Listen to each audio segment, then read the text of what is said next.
Hey everyone, I'm Megyn Kelly. Welcome to the Megyn Kelly Show. He's been called the disruptor in chief, and that's exactly what Trump's tariffs are doing to the market today. False reports of a Trump tariff pause saw the Dow Jones Industrial Average erase a morning 1,700-point loss to go up over 800, only for the market to go back to a loss of over 800 when it turned out the rumor wasn't true. Currently at 12 noon on Monday, it is down 500 points back and forth. Look, you can't look. You can't look at it. I'm sure we've lost a lot of money. My mom is on a fixed income. It doesn't matter the income level. You can't look at a moment like this. You're supposed to be in this market for, a long-term payoff if you're a younger person.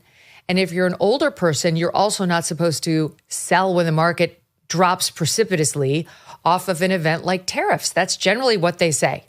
So looking is just bad for the soul and ultimately the pocketbook for many, many people. That's a general rule. And hopefully you've got a financial advisor telling you exactly what to do, because, people who just want to play the market like they're in a casino, okay, I guess you should look. But somebody was just recirculating an old Trump quote, because he used to own a casino in Atlantic City. There's no crying in the casino. The market is like a casino. I mean, it is a bettor's place to go. It is not a guaranteed source of income. It can go up and it can go down, and we have volatility right now in our economy. So, hold the line, hold. Don't panic. Do not panic. That's actually what Trump is saying this morning.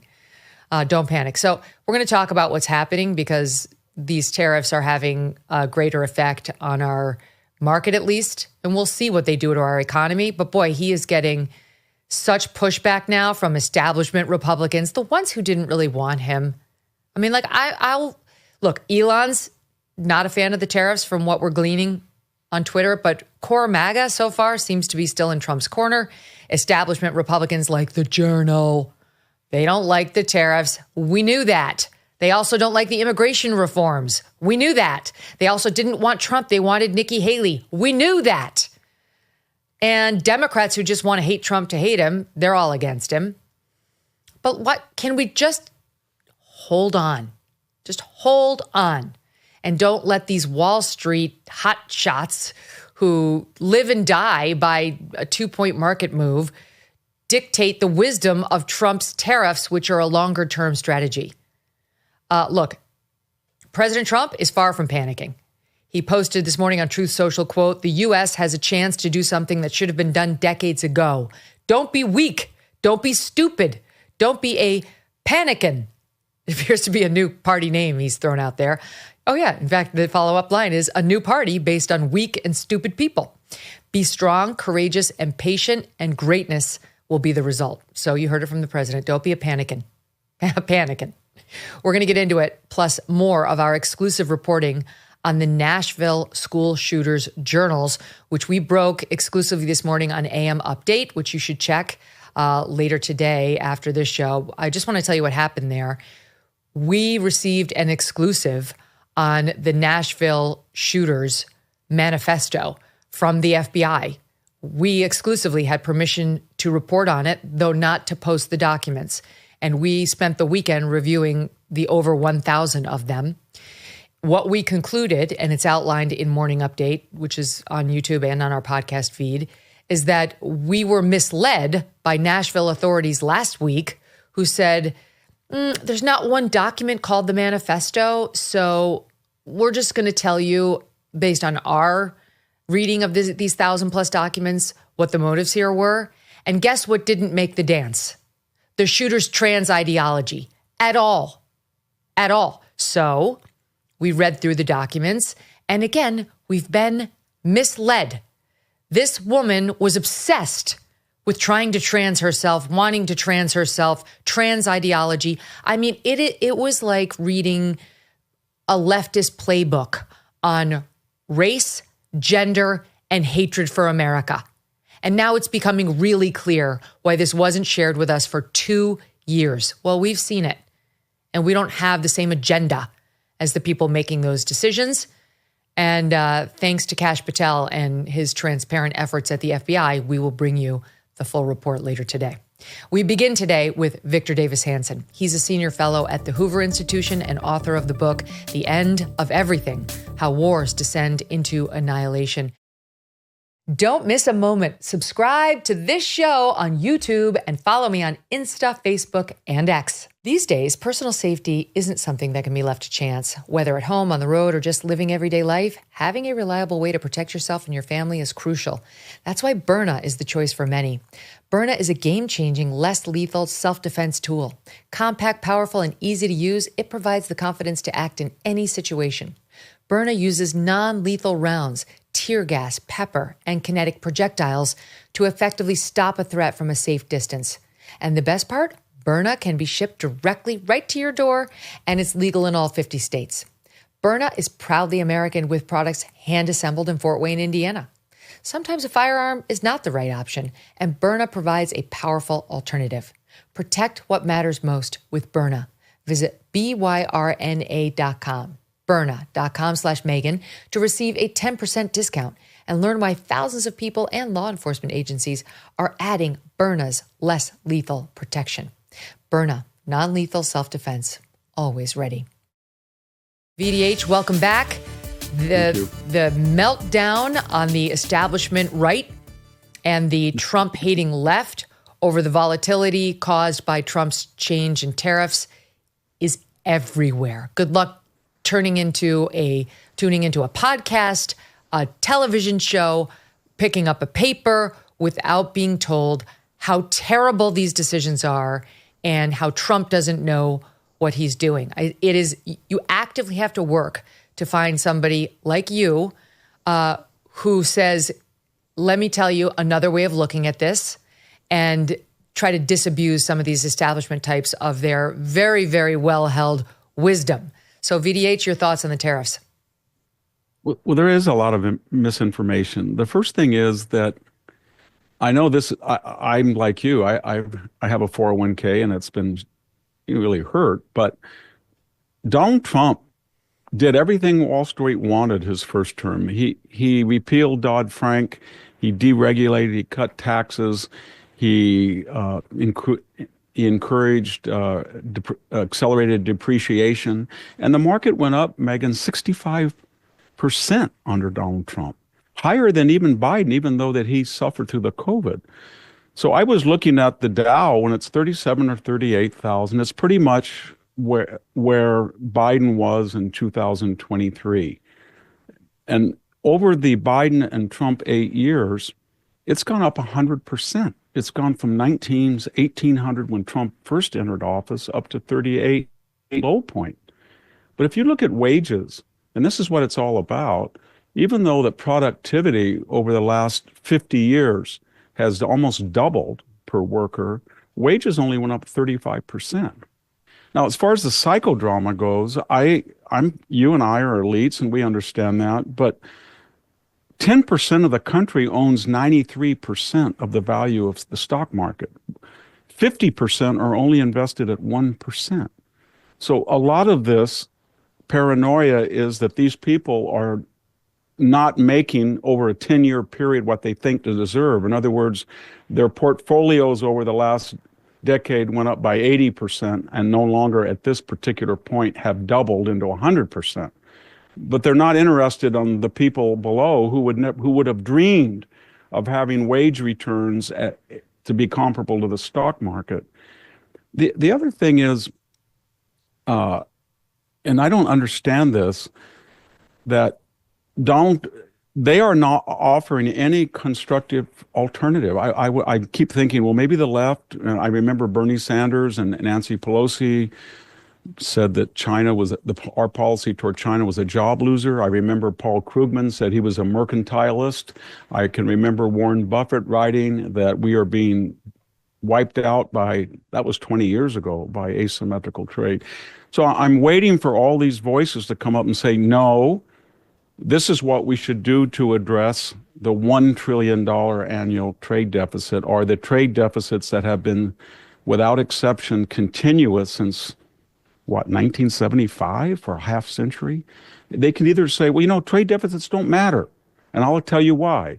Or here's a better way of doing it. Or, yes, we're paying $3 billion a day in interest on the national debt, but here's what I would do. Or here's how I'm going to get to. They don't do any of that, especially the left.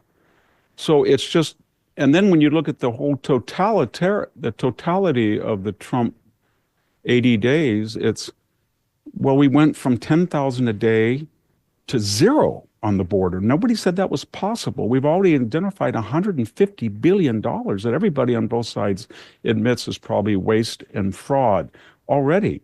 For the first time in a decade, you can navigate through the Red Sea. The Houthis are pretty much in withdrawal. Iran is completely emasculated.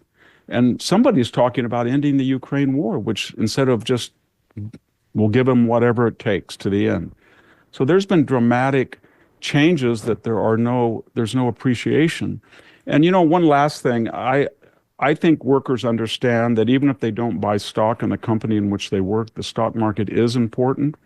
Donald Trump used to brag that he had raised it 60% his first time, and people said, the stock market, that's not a good barometer, workers' wages and unemployment. But Donald Trump already had provided this week, you think the stock market would take note, 100,000 more jobs than the government said would be produced. And the interest rate at an annual rate, maybe at this month, is about 5%. And so he's getting to some data. And then you think, well, given this hysteria by the 10% in the media and academia and politics and the corporate world, he's done for. And then you look at the Harvard-Harris poll, and he's still 49, 46. Down a point or two. So I guess what I'm saying is for me, I like to do exactly what you said. Take a deep breath and then contextualize this with the Russian collusion hoax that we all said was a fake and were not disbelieved, the COVID lockdown debacle, the Hunter laptop disinformation fable, the lie that Joe Biden was fit as a fiddle, the idea that Kamala Harris had closed the distance and she was 3 points ahead in Iowa and going to win that. And these all were these psychodramas that turned out to be not what they were. So, and finally, one last rant. They keep talking about tariffs, recession, depression. I can't think of a tariff that caused a major recession of depression. It didn't cause the 2008. That was Wall Street. That was this reckless Wall Street hysteria that we're seeing now, only channeled into subprime mortgage securitization in the market when there wasn't capital there that they said there was. The Smoot-Hawley Act did not cause the Great Depression. We had a surplus at the time. It was unnecessary, yes. It was punitive, yes. But it was 2 years after, when it fully was implemented, it was 2 years after. What? Who caused the Great Depression? Buying on the margin and reckless Wall Street investors. So it's kind of ironic that Wall Street has a tendency to go bananas, speculate, and hurt the rest of us. And now they're trying to cite Smoot-Hawley that had nothing to do with the Depression. And they should look to themselves. And the final thing is, if they think there's going to be help from the Democrats on deregulation, tax reduction, investment, protecting American companies, dealing with the debt, dealing with the deficit, I don't think there is. Nothing's coming out of the left. Everything that's coming out of the left is antithetical to what the Wall Street Journal, for example, believes. So I just would like to hear what their alternative scenario is. Donald Trump's communication, I would only suggest to them that he have a tragic tone. He should, instead of saying beautiful tariffs and we're going to make them pay, or Europe has been ripping us off, or repertory, he should say, I didn't want to do this, but we've had 50 years of this and nobody draw anybody's attention to it. They offshoring, they outsourcing that has destroyed the industrial base of this country. I don't like cutting federal workers, but who had ever cared about the $37 trillion debt? Who cares about the $3 billion in interest per day? I was tasked to do this in a way that nobody else has addressed it. I don't like doing it, but I'm going to do it for the good of the country, even though I'm going to be hated for doing it. If he said that, I think it'd be, the other thing he could say is he's got to cease all the talk about reparatory tariffs, where he says, well, we're going to make them pay for all the stuff they did in the past, or they manipulate the currency. True. They use health and safety gimmicks to forbid import. True. But for right now, at this moment, he's got to talk about reciprocity. That American people will back him the whole way if he just says, I would like zero tariffs with partners, and barring that, I want our tariffs to be what their tariffs are. And just stop all the talk about we're going to have a 10% on everybody regardless, or we're going to tariff Australia even though they have a trade deficit with us. He can get in the second round to the currency manipulation, the VAT tax, the scams that countries use to say your products aren't clean enough or they may have disease. Exactly. All of that. But for right now, the American people just want to be do unto others as they do to us. And they will back him to the end of the earth when he makes the argument, I am just it's on autopilot. The fate is in these people's hands. If China wants to be happy, then just do tariff what we do, or I'll go with them on zero tariff. That's a winning argument, but not, well, Australia had a 2003 little quirk and they stopped beef. That's too intricate right now. Australia has basically zero tariffs. They run a deficit with us. We should not be tariffing them. The Chinese that's a special case, and it's amazing, like the disparity in terms of what they import to us versus what we import to them. And people have been talking about Trump really added a lot of tariffs on them, 37% on top of the pre-existing tariffs that were already there under Trump 1.0 that Biden claimed to hate but then kept in place, and it affects virtually nothing because they don't buy from us. So it's almost just an exercise in, it's like a thought exercise because compared to what we buy from them, they buy next to nothing from us. But today, they actually had the nerve to issue a retaliatory tariff after Trump's 34%. And Trump just issued this statement on Truth Social. He writes, yesterday, China issued retaliatory tariffs of 34% on top of their already record-setting tariffs, non-monetary tariffs, illegal subsidization of companies, and massive long-term currency manipulation. Despite my warning that any country that retaliates against the U.S. by issuing additional tariffs above and beyond their already existing long-term tariffs, a tariff abuse of our nation, will be immediately met with new and substantially higher tariffs over and above those initially set. Therefore, if China does not withdraw its 34% increase above their already long-term trading abuses by tomorrow, April 8th, 2025, the U.S. will impose additional tariffs on China of 50%, effective April 9th. Additionally, all talks with China concerning their requested meetings with us will be terminated. Negotiations with other countries, which have also requested meetings, will begin taking place immediately. Thank you for your attention to this matter. So let's talk about China because, the general thinking seems to be what's going to happen in North America is ultimately going to be done by deal between Trump, Canada, and Mexico. That, he already struck a deal with them first time around, and they'll probably strike another deal because we're all on the same continent and we have an interest in having healthy trading relationships with our upstairs and downstairs neighbors. Then there's Europe, which now is, acting as a bloc, some 27 countries.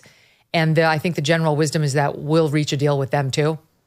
Some sort of a deal, like maybe this is a negotiation to hit something better. So it's really about Asia. These tariffs are about, in large part, about Asia. And China, the number one, where there's this huge disparity. And then when we hit them with tariffs last time around, they outsourced a lot of their manufacturing to some of these other Asian countries, like Vietnam. We're like, oh, okay, we don't have to do it here. China said, we'll do it in Vietnam. They're not subject to the new increased tariffs on us. So now Trump has included Vietnam and all these smaller Asian countries in his net. So I don't think it's any accident that he's making an example out of China with this Truth Social post, Victor. And I think he's right on because I think Americans understand on an inherent level that everything we buy was made in China. You can't avoid it if you try.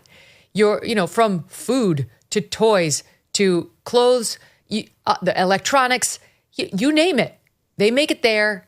They export it to America, and we pay through the nose for it.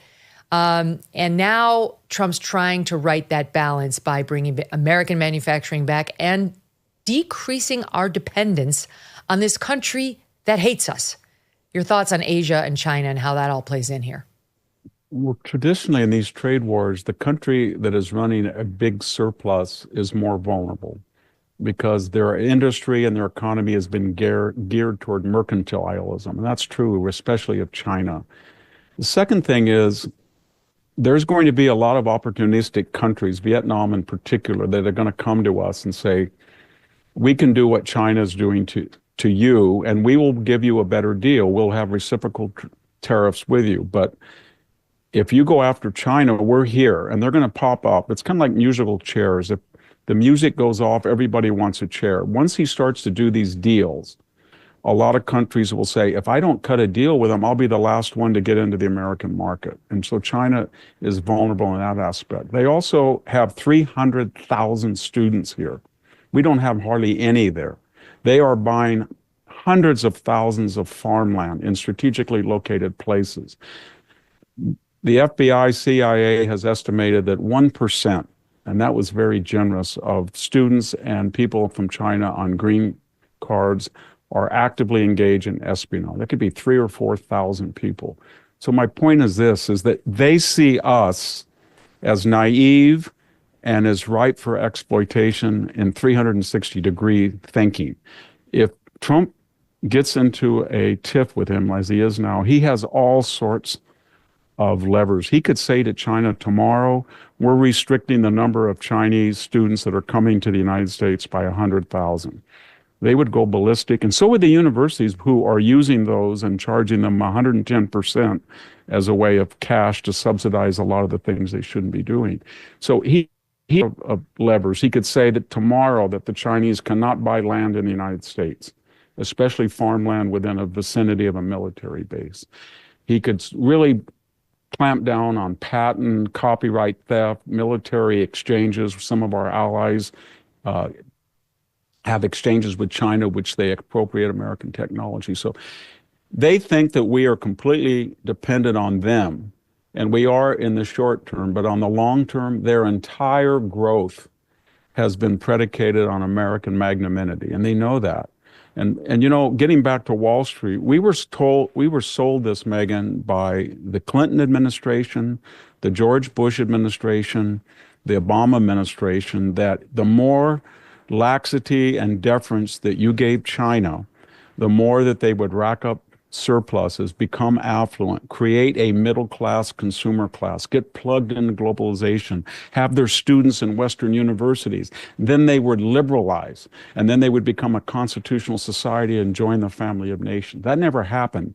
They used this asymmetrical relationship with Europe and us to make a lot of money, to build a lot of weapons, to bully and their enemies and create the Silk Road, Belt and Road, mercantile empire, and all as a way of dethroning the United States. So they have no goodwill among Americans, and they're much more vulnerable than everybody thinks.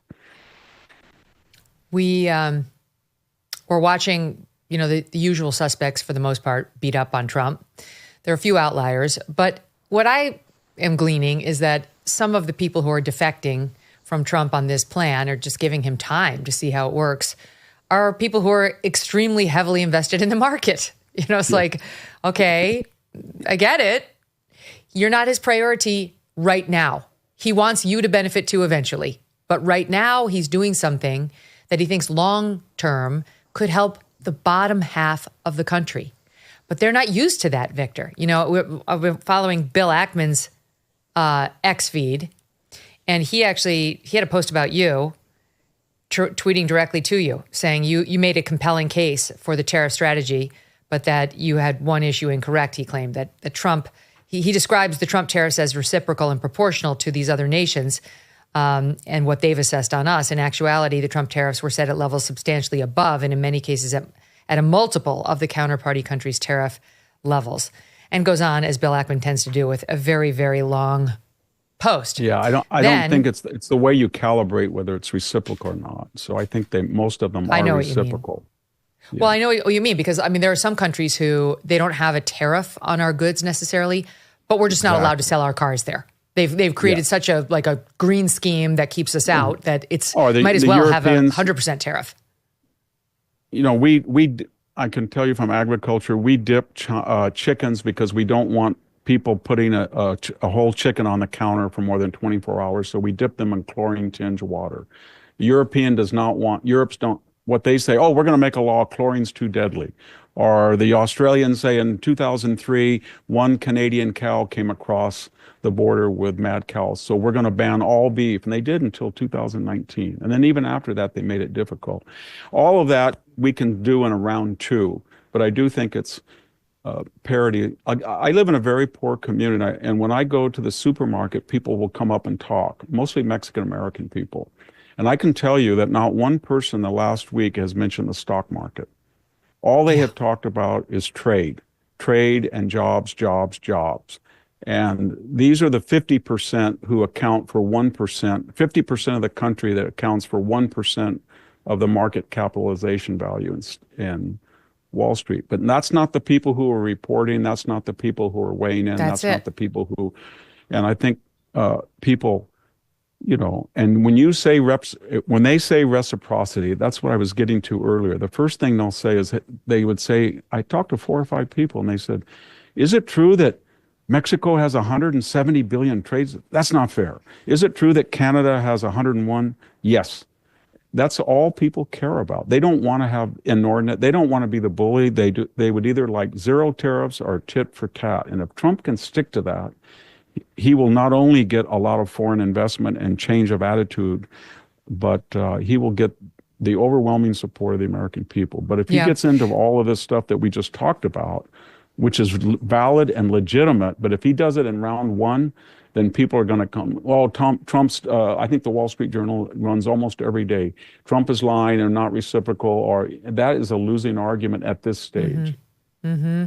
Well, just to finish the point on Bill, so then by Sunday at 5 p.m., he called for a 90-day pause in the tariffs. So first he was, okay, I disagree with Victor a little, but he said, we have to help Trump succeed is the least we can do.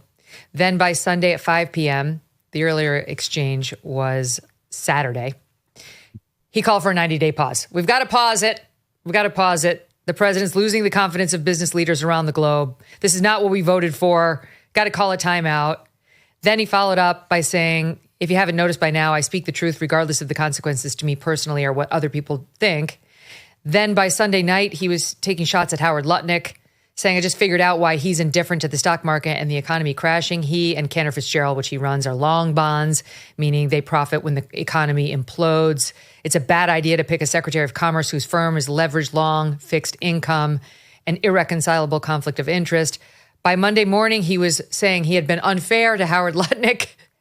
I don't think he's pursuing his self-interest. I'm sure he's doing the best he can for the country. I'm just frustrated watching what I believe to be a major policy error. Okay, so with all due respect to Bill, I mean, I've seen this from quite a few very heavily invested people. They're against this because they're watching their own fortune or the fortune of their company go up and down precipitously. They see these massive falls and they want to stop it. And I get that. But of course, you know, waiting it out long term and letting things settle is what every investment advisor tells you to do. But separate and apart from that, they don't understand that this isn't about helping the Bill Ackmans of the world. It just isn't. And Republicans in particular are used to a president who is devoted to helping their pocketbooks. It goes back to the wisdom of my Nana, who lived to be 101. And when she saw I was working at Fox News and I was saying certain things on certain policies and starting to sound more right wing, she said, Republicans. She goes, we're Republicans are for the rich. We're not rich. We're Democrats, right? That was my Nana's wisdom born in 1915, and she wasn't wrong. And I think there's still a very large portion of the party that is used to that being the basic approach. Absolutely. When their president I grew up in a Democratic. All my siblings are Democrats, and what I was told was The Republicans, all they care about are capital gains tax and privatizing Social Security. That's what I was told. Yep. And Trump comes along, and for the first time, it's not what he said, it's what he did. He recaptured the middle class. You look at every statistic, data point from the 2024 election. He redefined American politics. The Democrats are the party of the professional and wealthy and the subsidized poor.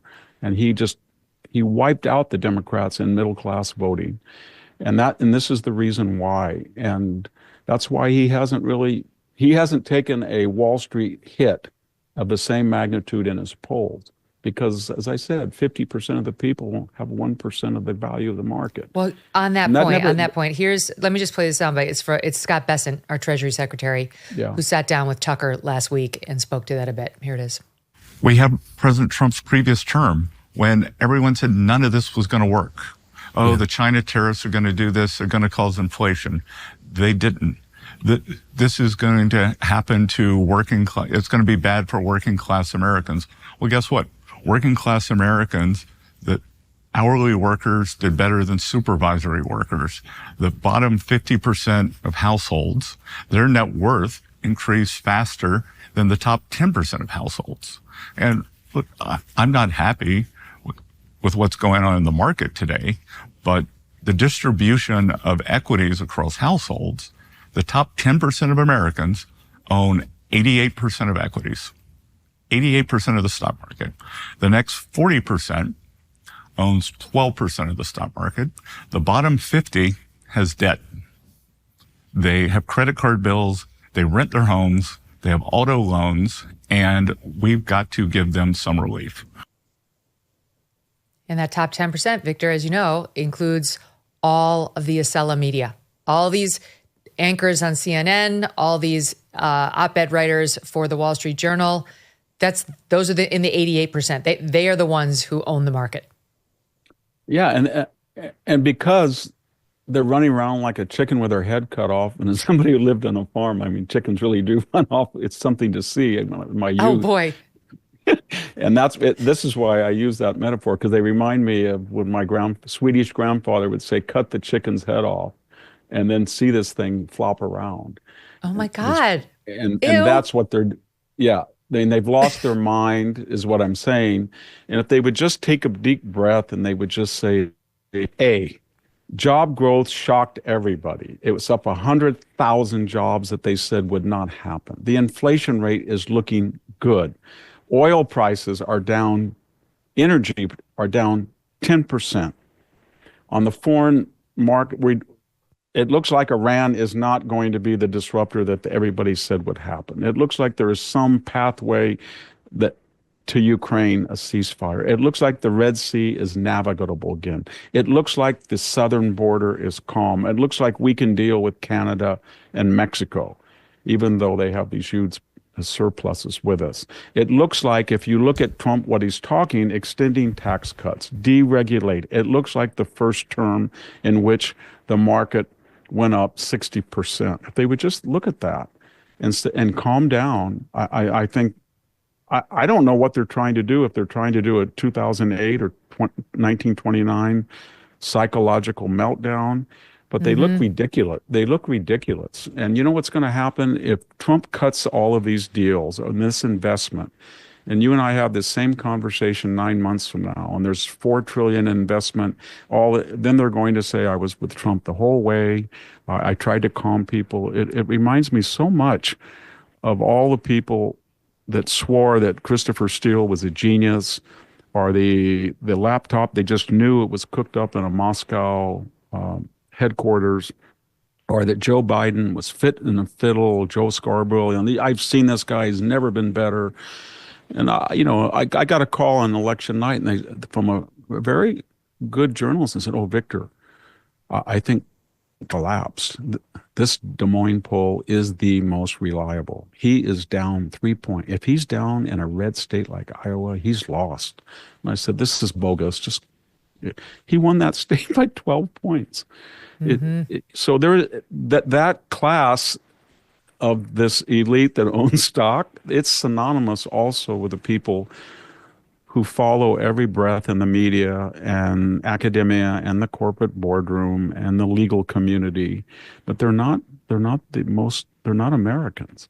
And not like most Americans is what I mean to say. The majority of Americans don't think like they do. And I'm not making fun of them. I'm just saying they get touchy, they get edgy, they get impulsive.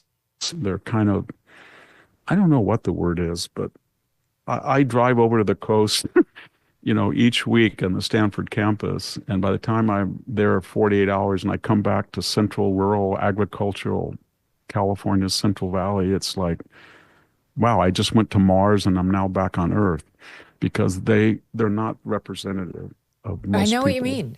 No, I think about it all the time, because now, of course, I've been in media for a long time and we have some nice trappings surrounding us as a family. But we used to live in this 3-bedroom duplex that was in an okay area of town, in this small little town in Westchester. No, like a 1-car garage. It was fine. I'm not saying we were poor, but we didn't have a lot of money, that's for sure. And we were absolutely happy. We were so happy as a family.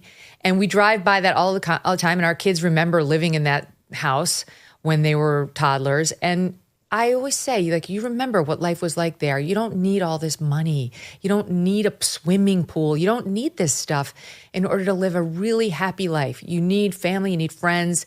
You need something ideally that occupies your time on a daily basis, that makes you feel like you're contributing to society.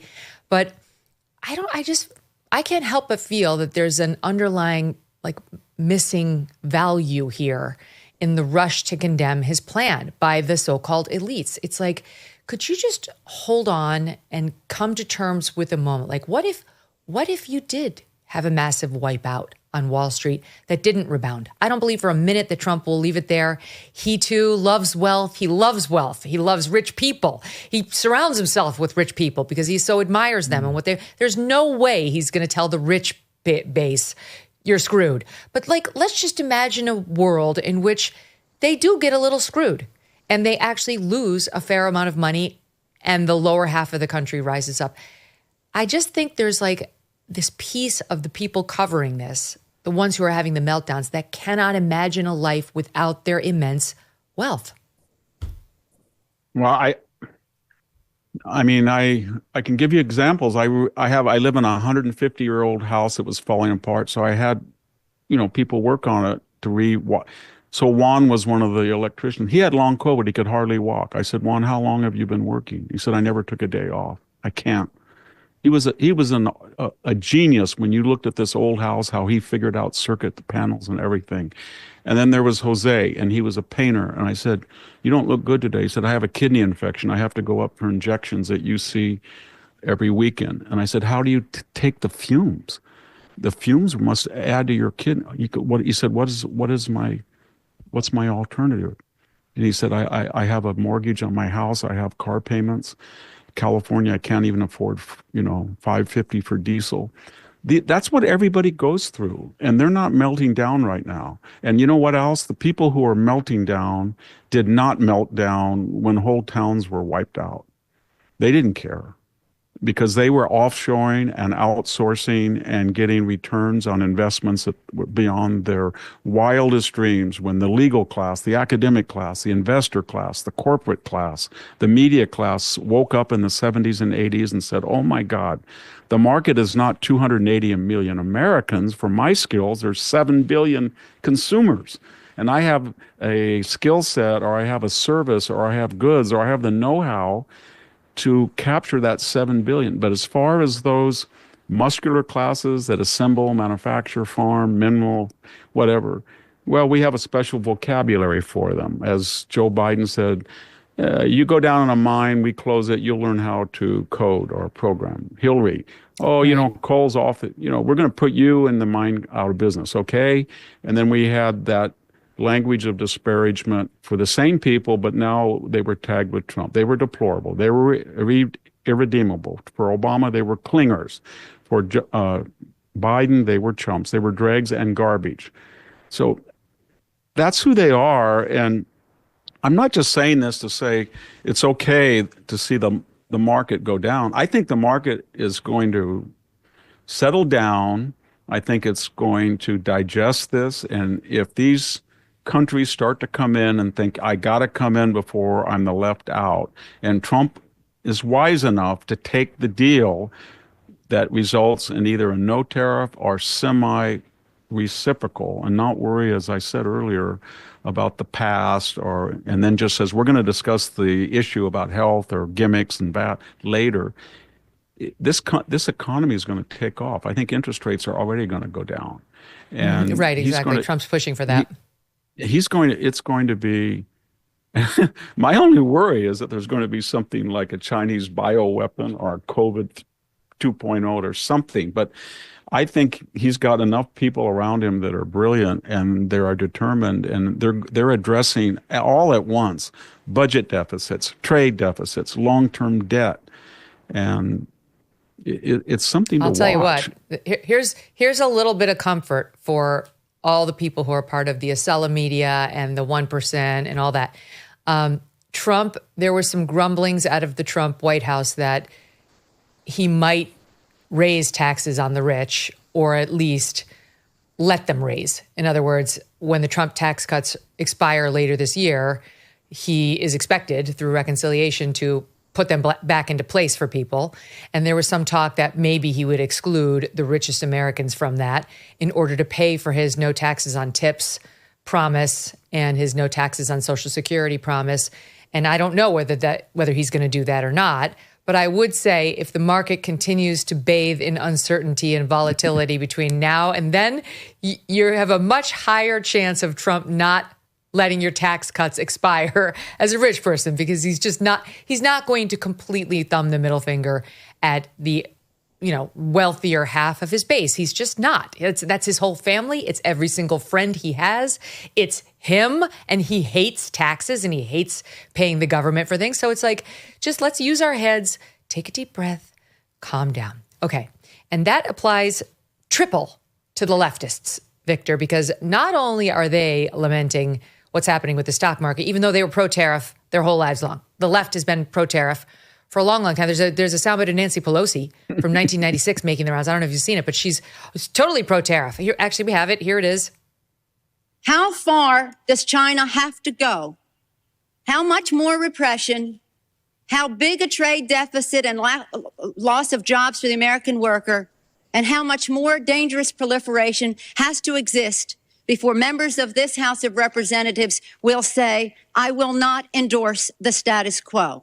Right now, we have a $34 billion trade deficit with China, the 1995 figure. It will be over $40 billion for 1996. That the average U.S. MFN tariff on Chinese goods coming into the United States is 2%, whereas the average Chinese MFN tariff on U.S. goods going into China is 35%. Is that reciprocal? The U.S. allows China to flood our markets with a third of their exports.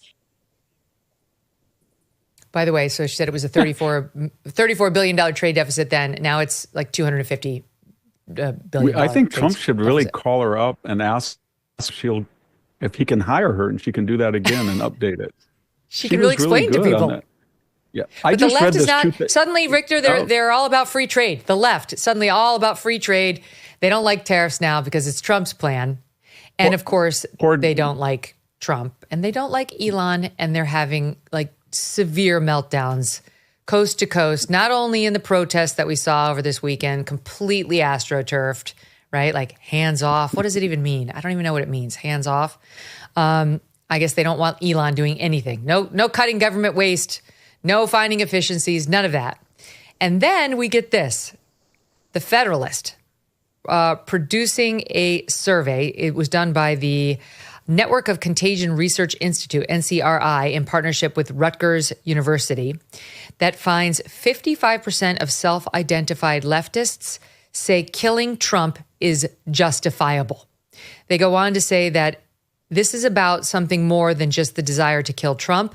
There is a broader assassination culture that appears to be emerging within segments of the U.S. public on the extreme left. Quote, these attitudes are not fringe.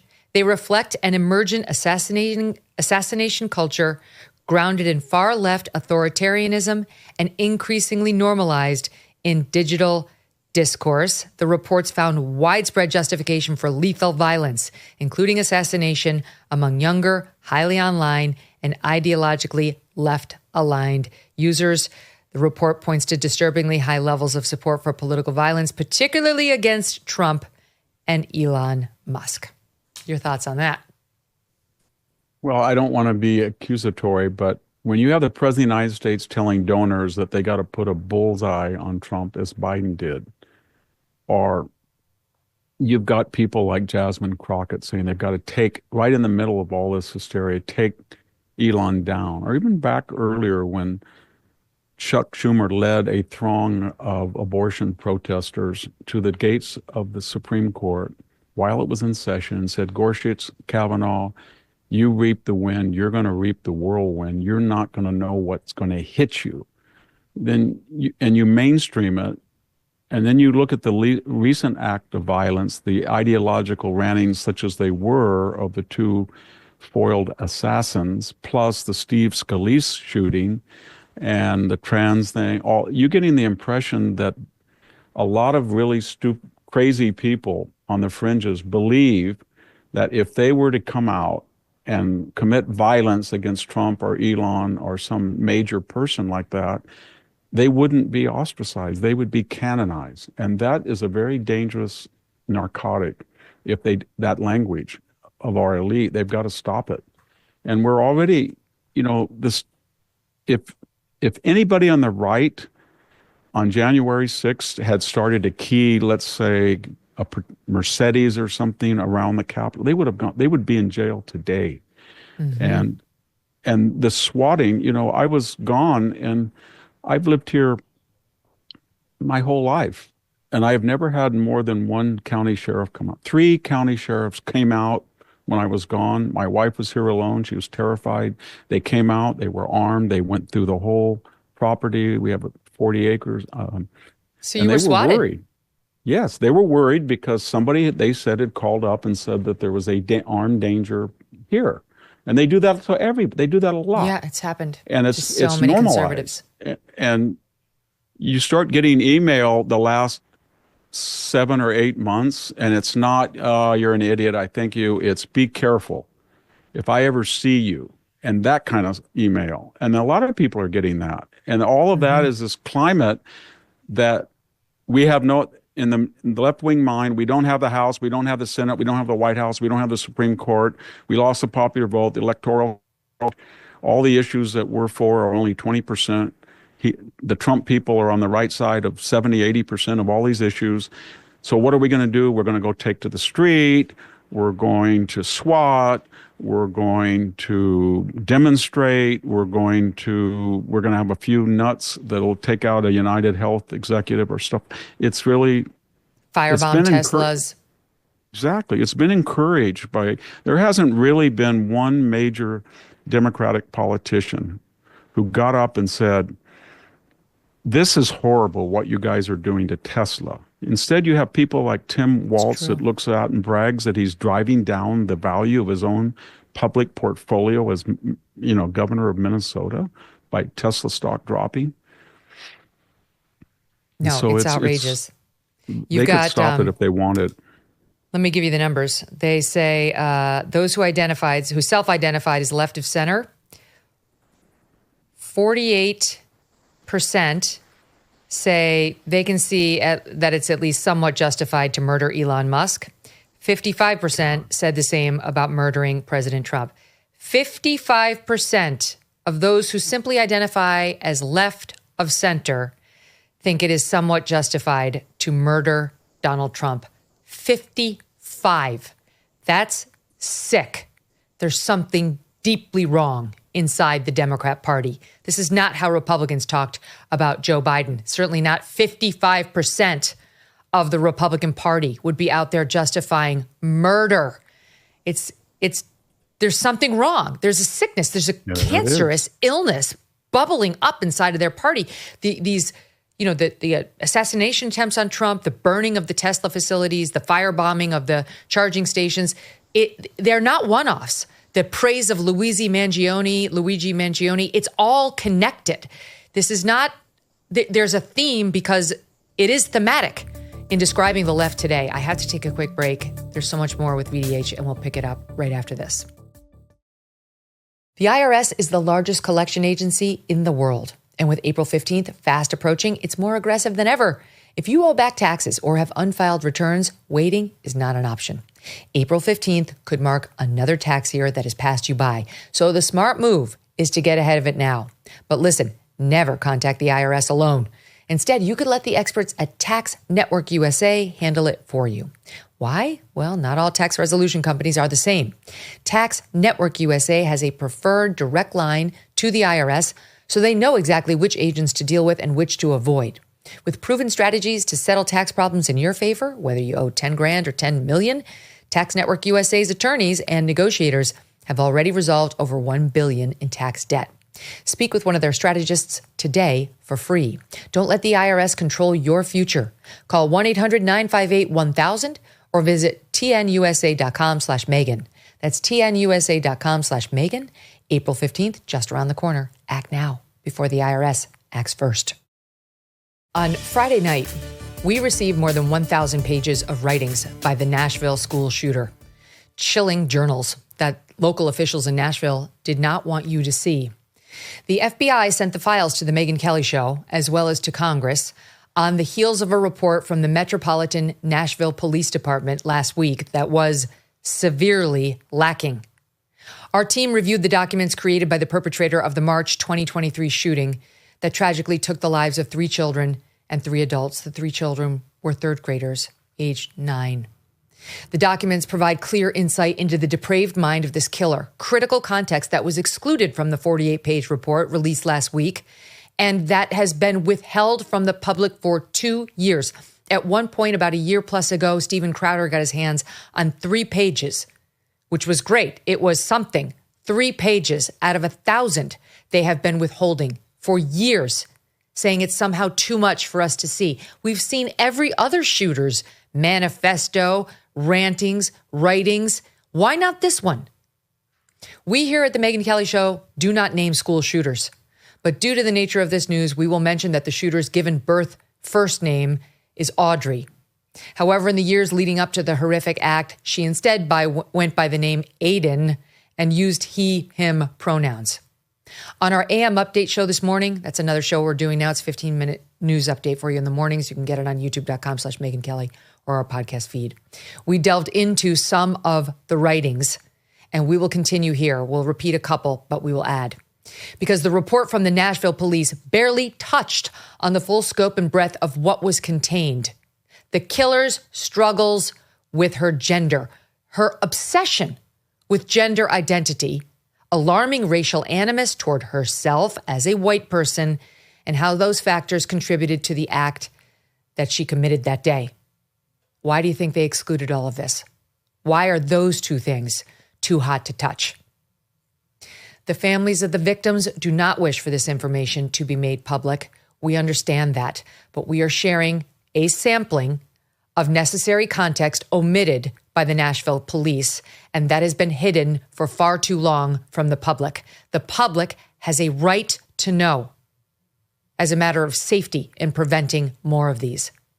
The FBI has given us permission to say what is written, but not to show the actual documents. The journals contain many pages expressing the shooter's belief that she is a man and was born in, quote, the wrong body.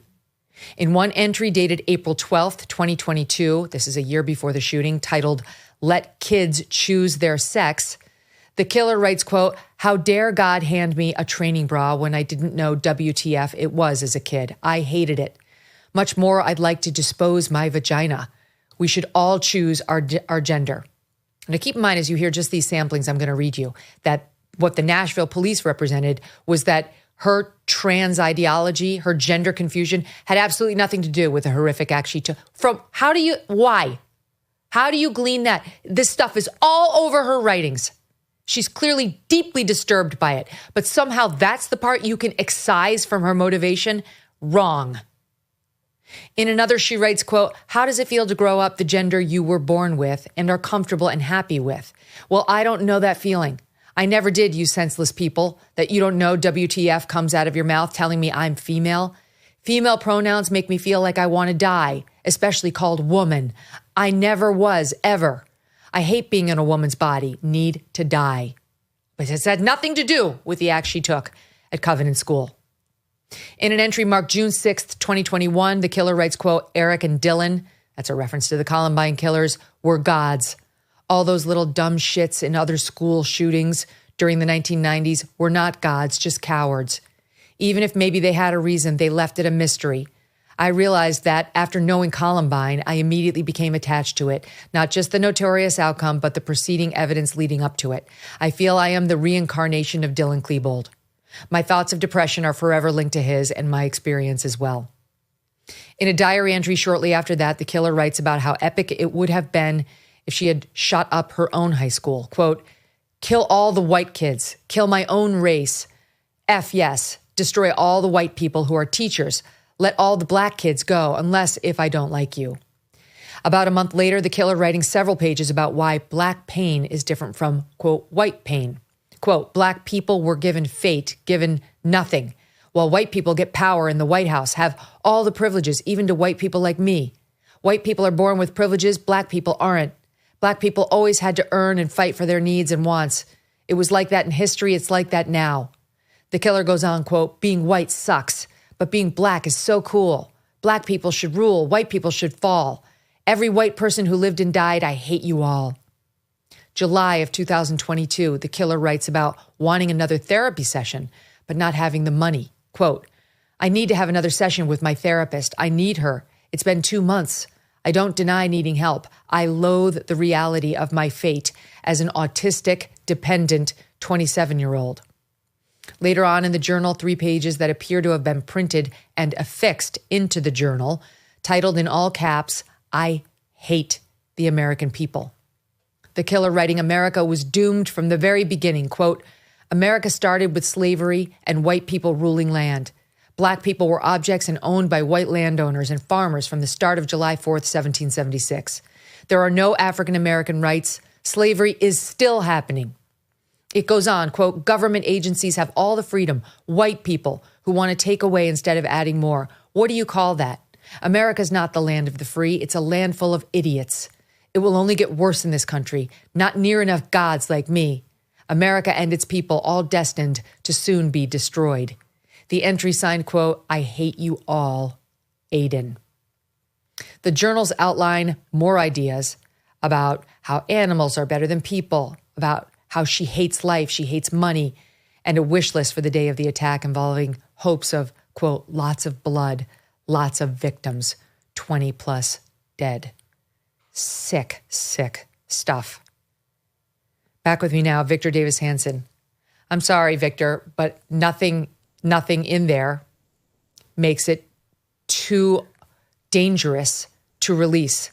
This is, apart from the fact that it's completely in line in the ways that I just read with what leftist schools and leftist thought is pushing right now in American children, there's nothing especially controversial about this versus manifestos we've seen in other cases. So why wasn't this released for 2 years, either by the local authorities in Nashville or by the FBI under Joe Biden? And why, when the Nashville cops finally released some 48-page summary of the 1,000 pages last week, did they specifically dissect the gender ideology as not a causal relationship with the act she committed? Not the gender, not the race craziness she'd suffered. This wasn't a racial crime, but I'm just saying all the inconvenient sicknesses get excised as the reasons. And it took Trump's FBI to submit this thing to us and also to Congress for us to have a clear airing of what was behind this woman's sick mind and what caused her to do this horrendous act. Yeah, I mean, why wasn't it released? Because under the Obama and Biden administrations, and even earlier, they established this principle that there's a binary, that it's kind of a neo-Marxist binary. And on one side are oppressors, and on one side are oppressed.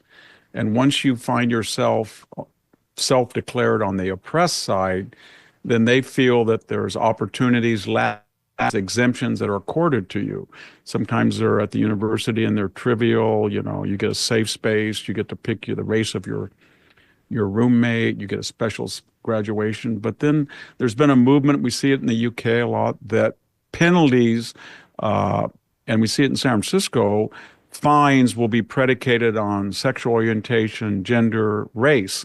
So this person, I shouldn't say this person, the people who dealt with this case were aware of that, and they felt that they would not release the stuff because she was part of this protected group. And if you were to attack this not even attack it, if you were to treat this special person who has exemptions the way you would any other person, then the powers that be would come down on you. And they've created this climate of fear.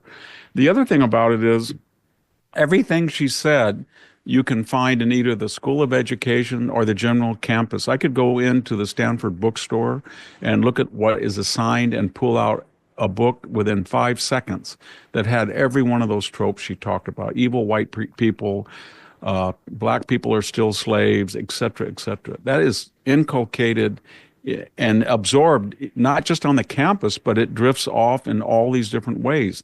That's where our teachers are taught. In the schools of education, this student probably had a class with one of those types of teachers, or the general night classes. It's not just Harvard, Yale, Stanford. It permeates the community college, the high school, the K through, 8. Can I just jump in there? Because I read this before, but my friend's son, elementary school son, I think he was in 4th grade when this was written. It could be third or fourth. And she pulled him from this school. And it was the same school we pulled our kids from. But he was asked to write something up in school. And the question was, what would you teach people about, I guess, if you could teach? And he wrote the following. It's short. The event I would teach people about is slavery. The reason I think it's important to teach people about this event is so that then we can see that America was built on black people, not on whites. Behind the scenes, it's all black. The reason we have picked crops, built houses, and America is because black people did it all. The only thing white people did was take credit for the work they didn't do. As a white person, I stand with black people all the way. This is a sweet boy, and he has absolutely no animus at all inside of him, but they're curating it. He's clearly been spoon-fed this same diet, and he had loving parents who said, oh, no, you don't. And he knows there's 2 themes he also is aware of, or he reflects. One is that he will be rewarded in some ways for mouthing or repeating this orthodoxy. And second, he's ignorant. So when he talks about he has no idea what the Battle of Shiloh was, or Gettysburg, or 700,000 people were wiped out over the question of slavery. He has no idea what it was like on Okinawa, or what it was like on Iwo Jima, or at the Bulge, where people died to give this country preserve its freedom, and this self-critical, always re-examining nature of the United States. He has no idea of that. He has no idea. I can tell you that for 20 years at a state college as a professor, when I wanted to send a student to graduate school from a kind of a state college that didn't have a great reputation, the calls that I would get from the admissions committee in law, in medicine, in PhD programs is, do you have anybody who is African American or Hispanic? And I did a lot because I was in a minority community. But if I had a white male, they would say, we do not want a white male from Cal State Fresno. I had that. I'm not saying that balances out anything, but the last 50 years, since the civil rights movement took a different direction, we have had institutionalized and exempt biases and prejudice and set-asides to try to level the playing field, et cetera, et cetera. And to just forget all of that in your ignorance, that's why we have people who do these things. Nobody ever cross-examines them. They're narcissistic, and I hate to say it, they're arrogant, because they don't ever feel that they have to hear a opposite point of view, or they're too lazy to go out and just pick up any book in the library that would give them a different take on things. And they're filling these kids' heads with hate. This Audrey's head was filled with hate, self-loathing, loathing of her country, loathing of her race, loathing of her gender. I mean, it was severe. And while she did wind up going to see her therapist there, you heard a reference to it, and the mother urged the therapist to see her, and they came up with a plan to take away her guns because she was obsessing over killing her own father. She wound up going and getting a gun anyway, and that's what she used to kill all these poor little students and their teachers in Nashville, Tennessee. And I asked myself, why would the Nashville police officers be trying to scrub the record for us? Like I kind of get Biden's FBI, but I don't really get. But Kamala Harris won Nashville. Nashville, just because it's in Tennessee, doesn't make it right wing or Republican. It's not. And, No. I think there's probably somewhat of a shared instinct to take out the most incendiary social hot buttons from the full explanation of what was in this person's head. You know what? Maybe in some people's minds, they're totally unrelated. I don't see how you make that argument. But the point is, it's not for the Nashville police to scrub the record of the evidence of what she was obsessing over before she took the lives of 6 innocents. That is not okay. That's not what we've been doing in these school shootings. And I say good for Trump's FBI for being honest while trying to be respectful of the families. They didn't blast it everywhere. But we have to have an honest account of when these things happen. Well, I mean, all of the rewards, psychological and career rewards, are on one side, and everybody makes the necessary adjustments anywhere geographically. In Los Angeles, why would a black firewoman say that if she goes into a burning house and sees a white male and she's supposed to pick him up and maybe cannot, then it's his fault for being in the wrong place?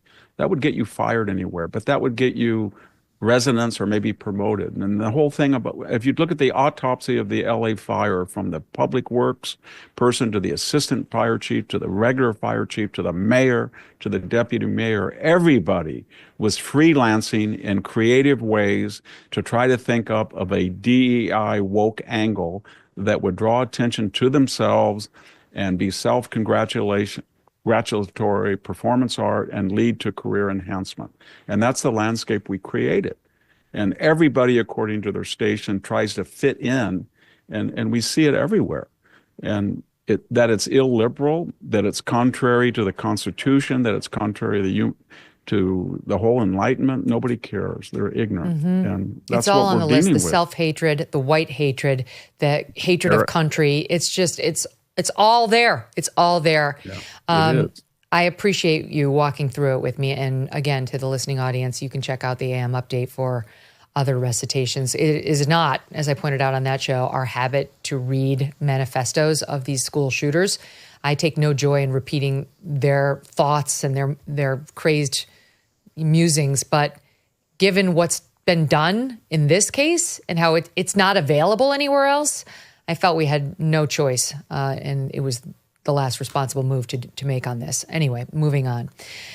Many of the same people who went through those types of adult educations or K through 12, even if they're younger, were out on the streets this weekend in protest of, I don't really understand, to be honest. It's like the Cory Booker speech. No one really knows what exactly they're protesting. Just they want you to know they're angry and hands off, which seems like a better slogan for the Me Too movement than whatever this. What do you mean? Hands off what? She's wearing the Statue of Liberty outfit, or is that a he? Forgive me, madam. It's difficult to tell. And there was plenty of that weird mania on the streets at these protests too, Victor. I'm going to give you one that has it all. Here's a taste of what we heard from these I don't know, how many groups? 150 groups at various protests, the hands-off protests this weekend. Take a listen to SOT 8. I am Black. I am Filipino-Japanese, second generation. I'm a disabled trans man. But I'm also a Medicaid patient. I'm also a person who uses food stamps. I'm also a person who has been through houselessness in this country. I am also a person who has gone through substance use and addiction. And most of all, I am a patient of Planned Parenthood. Oh, my Lord. What? I am everything that Donald Trump and Elon Musk want to erase. I'm gluten-free. She hit it all. Yeah. The thing about all of them is they never present any evidence. So she says, I am everything he wants to erase. And this is what he said. And this is what he did that proves my point. It's the same thing with Donald Trump is a fascist. Chris Matthews the other day was saying, no, he's a just tell us exactly what he's done. And if it's any different than any other president, and then make your case. And, I was always taught by my 5th grade composition teacher that when you're writing or speaking, she would say, now, Victor, remember to limit the first person I to 1 or 2 times. All these people have one thing in common. She says, I am. It wasn't about the message. It was about me. And that's something that we forget sometimes. This entire therapeutic left-wing movement is predicated on narcissism and I don't really care what their stories are. I want to hear their ideas and their arguments and whether they'll stand antitheses. But it's always about me. When I was Let me give you one more. This yeah. person is playing right into your hands. Watch this. This is from the DC rally. 7. My name is Gracia Martinez Rosas. I am an immigrant. I am undocumented, unafraid, queer, and unashamed. I, and all of the proper boxes are checked. You're exactly right. What would be so hard to say, I came here illegally, I have mastered the English language, I'm obviously have some means, and I took a couple of weeks and filled out some forms and got a green card, and then I decided I wanted to get citizenship and I applied for it. What is so hard about that? Instead of just saying, I came to the country, I found out I was illegal, I didn't do anything about it, and if anybody wants to enforce the law of my host, then blah, blah, blah. But again, it's this arrogance. It's all about me, and what I have to do and what you have to do for me. And a lot of people who listen to that just say, I don't have to do anything for you. I follow the law. I can't pick and choose to say, you know what? I am Victor Hansen, and I have had this happen to me, and I had that happen, and I don't have to go 60 miles an hour in a 50-mile-hour zone. I can just do what I want. And that's what people are tired of. It's this therapeutic, narcissistic self-infatuation. The meltdown, though, about Trump's alleged excesses, Elon's a different story. We'll see. But the Trump alleged excesses are interesting to me. They're interesting to me because people who you and I both know and like are joining in on some of that. Your old pals and my pals, too, at National Review have been very critical of Trump, the deportations, taking people to the El Salvadorian prison, his crackdown on a couple of law firms saying, you know what, you're no longer, the federal government doesn't want to do business with you, Perkins Coie. You who unleashed through Hillary campaign spying and Russiagate on me. I don't actually think the federal government should be doing business with you.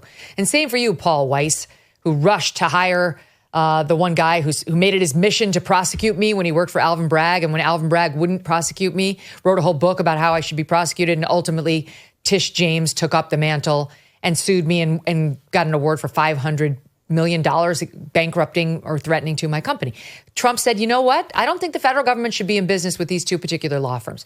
Well, my friends at National Review, who are honest brokers, wrote very, very critical pieces saying that's basically a bill of attainder.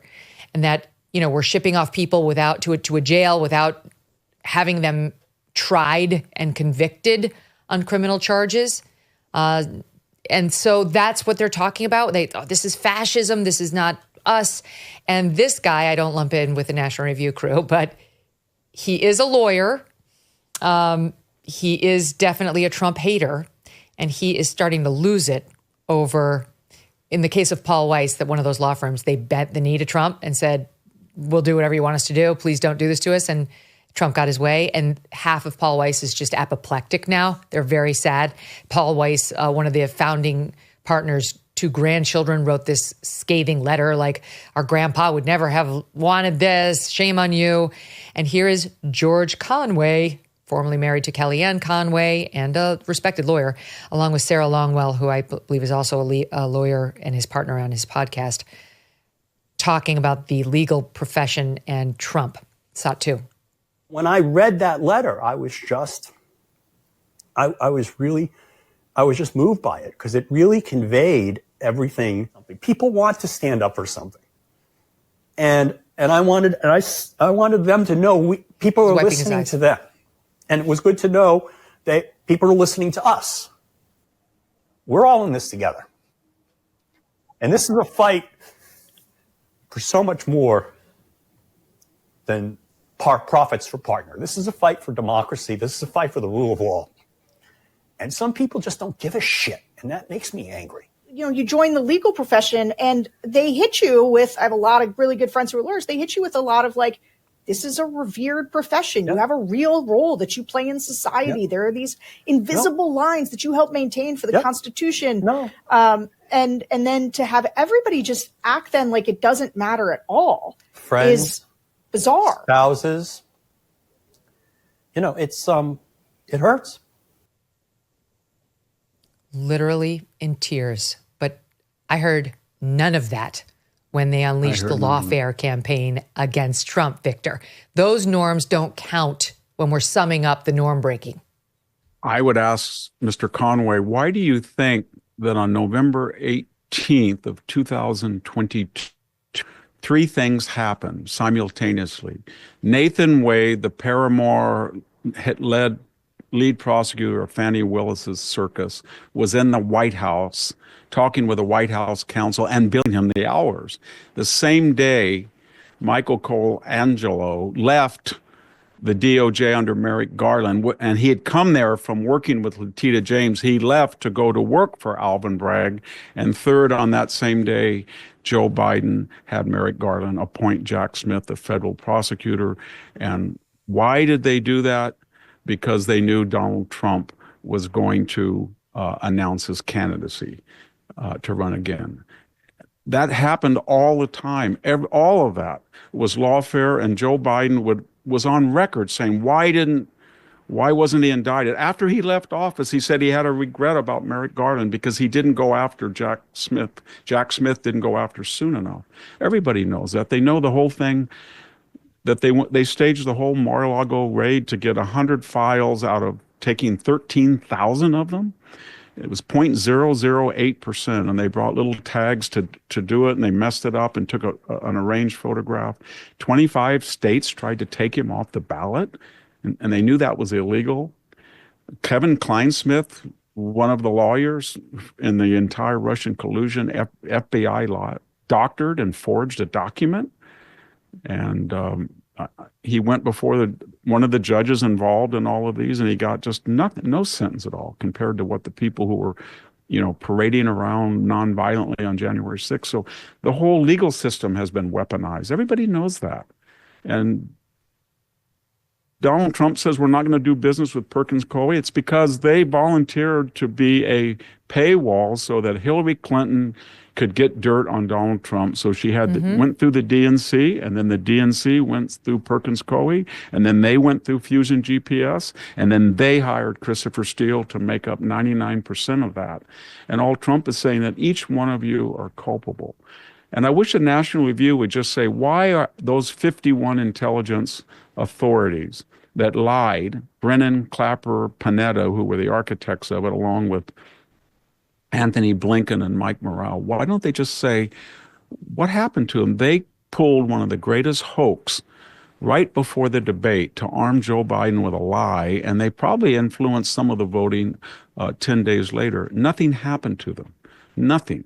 So all we saw the last 4 years was a concentrated and often connected legal to warp the law. And if Donald Trump had just said, you know what, I'm tired, I'm not going to run for office, or if he had not been the candidate, it would not have happened. It was all aimed at one person of their hatred, and they thought that they had the moral and legal right to use the law for their own political purposes, and there would be no consequences. And so far, there hasn't been, until Trump says, you know what, I'm not going to do business with you who abused your ethical and legal responsibilities. Right. It's like Trump's not trying to throw these guys in jail. Trump's saying, these don't seem like respectable law firms to me. One saw a man who tried to throw me in jail unjustly and said, that's the guy for us. Let's hire it. Let's run and hire him. That's one of the things that Paul Weiss did. And so they made this bed themselves. I mean, Paul Weiss is a very political firm. It's full of Democrats. They decided to get political. They understood that they might alienate someone like Donald Trump. They just didn't bank on him becoming president again and having power. And so I don't see anything wrong whatsoever with what Trump is doing to them. And I think they did the right thing in caving. And who gives two figs what the granddaughters of the founder think? They don't have to save the firm. The head of the firm has to save the firm and save the client base.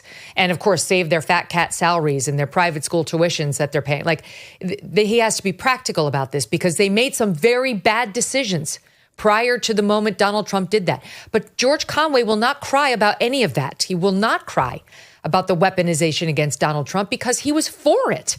So he was part of it. Spare me. And then what's even worse is the bill of when the National Review calls Bill of Attainder. There's only two examples that are clear cut. The New York State Legislature passed with its Democratic majority a law that said after Donald Trump was being investigated for tax returns, and they passed a law that said anybody who is being investigated currently for their tax account, we will turn over his state return to the commission. Then they passed, when E. Jean Carroll came forward and had all of those fantasies and fables, at the first ruling it said these are way past, 30 years past the statute of limitations. And you know what? The same legislature passed a bill that said for the next 12 months, anybody who claims that they were sexually assaulted has 1 year to file charges, no matter how long ago. There is no statute of limit. That was aimed at Donald Trump, and they admitted it. And by the way, a bill of attainder is where like a governmental body declares somebody guilty without a trial. Yes. There is no question that these two law firms did the things that Trump believes they did. It's not a mystery. It's not even something in dispute. That the hiring of this employee either happened or it didn't happen. It did happen. It's knowable. Perkins Coie's role in Russiagate is very well documented up and down the record. It's known. There's no need for a trial. But it isn't. It's not guilt as a criminal matter either. Go ahead, Victor. But it's not even a law. A bill of attainder says that you post facto create and pass through the legislator a particular piece of legislation to go after what somebody did in the past. He's not doing any of that. He's just saying, I have choices to use all different types of law firms, and I just don't want to use those because I feel they're unethical. It's not like the New York legislature deliberately thinking Donald Trump he's now under investigation in we are going to change the law to go after him for something he's already done. And that's what they did. Mm-hmm. And nobody at the National Review, where I worked for 21 years, said a word. And what do you? Well, I mean, I love National Review. I just want them to be. I like National Review. You can have the bash piece. Definitely have a bash piece. That's fine. But at a place like NR, we expect there to be a piece on the other side. Like half of the Republican Party is MAGA or loyal to Trump, and then they're the establishment types. And what you can't just have. Thankfully, they did get John Yoo on there recently to defend some of the Trump immigration actions, but they've been extremely hard on Trump with the tariffs and the immigration. And I did want to ask you what you thought about the lawfare, Victor. I mean, it's every day. Just as we were coming to air, we got this. The D.C. Circuit Court of Appeals, I believe it was an en banc panel, meaning all of them came and sat, they basically said these two leaders of federal boards who were fired by Trump, one was on the NLRB and one was on something called the Merit Systems Protection Board. He fired them. They were appointed by Biden. And they sued saying, you don't have the power to fire us. And long story short, Trump, he just lost. The D.C. Circuit Court of Appeals en banc said, you didn't have the power to do this. The Supreme Court's going to have to decide. And this too is getting funneled up to the Supreme Court. So every single executive order, they're trying to stop it dead in its tracks, Victor, by clogging it up in lawfare. Yeah, they filed more in the first month than all lawyers did in the 4 years of the Biden term. So you have about 300 to 400 of these 750 district judges, and they are the refined version of the Tesla stuff, the disrupting the joint session of Congress if you're Al Green, or the antics of making videos with smut mouth, threats, kickboxing. All of that stuff is the street theater. And then the other side is this stuff, cherry picking Obama or Biden appointed judges to delay, and then hope that you can, as Robert Mueller did, eat up a year or 2 years of the Trump term fighting all this. The weird thing is that we saw that in almost all these cases, these liberal judges, they kind of mirror image the lawfare that went out, just as we saw Engoron was very biased. We saw that Merchan's daughter kind of grifted off her father. She was a Democratic consultant. And, for Judge Furman, I think his brother was an economic advisor to the Biden administration. I think Judge Boasberg has people in his family that are in very left-wing activist groups. So the more that they can establish, these judges can establish that they're very left-wing, either their familiar relationships or themselves, the more they're likely to be picked out. And now it's all gone to their head. And some of them are more powerful than the National Security Advisor, the Secretary of State. They are exercising U.S. national security policy right now. They are determining what a president can do vis-a-vis relations with foreign countries even. And it's gone to their head, and they really have an impression of themselves that's not warranted. And it won't stop until Justice Roberts and the Supreme Court say this is enough. And if they don't stop it, these people on the left never realize that it can be done to them just as easily. And the Republicans did it a little bit, but it's kind of like the filibuster. When they were in the majority, they said that the filibuster was a racist relic. That's what Obama said. And then when they were in the minority, he filibustered Judge Alito's appointment. They don't have a consistent philosophy really, other than whatever the right does, we're going to oppose and make the necessary adjustments to fit the case. Yeah, the Supreme Court is going to have to shore up and take these cases on, and take them on faster, so that we can get governing underway. They cannot just be this black hole where cases go to die along with the entire Trump agenda. So sooner or later, they're going to have to take them on, and they're going to have to decide them. And it's going to have to be done at a more expedited pace. Even Judge Henderson from the D.C. Circuit Court of Appeals said that in the opinion she authored in this case. It's got to be taken up by the Supreme Court, and the sooner, the better. Get to work. Tick-tock, people. No time like the present. Victor, a pleasure, my friend. Thank you so much for being here. Thank you for having me. Okay, when we come back, we've got a story that you will not see anywhere else on a U.S. citizen right now detained in Russia. Wait until you hear this. Let's be real. Our modern world can be toxic. From ultra-processed foods to environmental chemicals, our bodies are under attack every single day. And one of the biggest casualties, our digestion. Millions of people suffer with indigestion, bloating, and upset stomach. But here's the good news. We don't have to accept this. Our ancestors had the answer all along. Bitter foods. Bitter herbs and plants have been used for centuries to stimulate digestion, support detox, and keep the gut thriving. That's why Just Thrive Digestive Bitters can be a game changer. with a powerful blend of ancient, time-tested, bitter herbs. Just one dose before meals wakes up your digestive system, helping you absorb nutrients better, break down food, and say goodbye to bloating and sluggish digestion. Ditch modern toxins and get back to what our bodies were designed for. Reclaim your gut health with Just Thrive Digestive Bitters. Available now at justthrivehealth.com. Use code Megyn to save 20% off your first order. That's justthrivehealth.com, promo code Megyn. There's a lot of talk about government debt, but after 4 years of inflation, another real crisis is personal debt. Some people are working harder than ever and still drowning in credit card debt and overdue bills. But there's Done with Debt. Now, Done with Debt has unique escape strategies to help end your debt fast, so you keep more of your hard-earned money. And Done with Debt doesn't try to sell you a loan or bankruptcy. Their tough negotiators will go one-on-one with your credit card and loan companies with one goal: to drastically reduce your bills, eliminate interest, and erase penalties. Most clients wind up with more money in their pocket month one, and they don't stop until they break you free from debt permanently. Take a few minutes and visit donewithdebt.com. Speak with one of their strategists. It's free, but listen up. Some of their solutions are time sensitive, so you got to move quickly. Go to donewithdebt.com. That's donewithdebt.com. Now we're going to talk about a woman named Ksenia Karelina.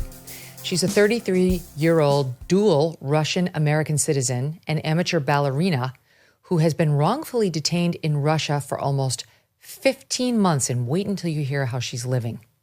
Last August, Ksenia was convicted in Russia of, quote, treason and handed a 12-year prison sentence in a Russian labor camp. Her crime?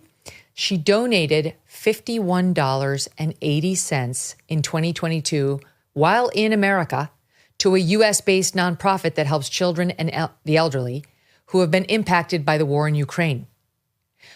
Vladimir Putin increased the penalties for treason back in 2023, and Russian authorities took her into custody in January of last year while she was visiting her elderly grandmother, her first visit to the country in 3 years. And before you knew it, she was in jail, first for some ridiculous charge, and then they said she had committed treason with that $50 donation. And she's been convicted. She pleaded guilty because she was told that she'd have to do that in order to avoid some genuinely lengthy prison sentence.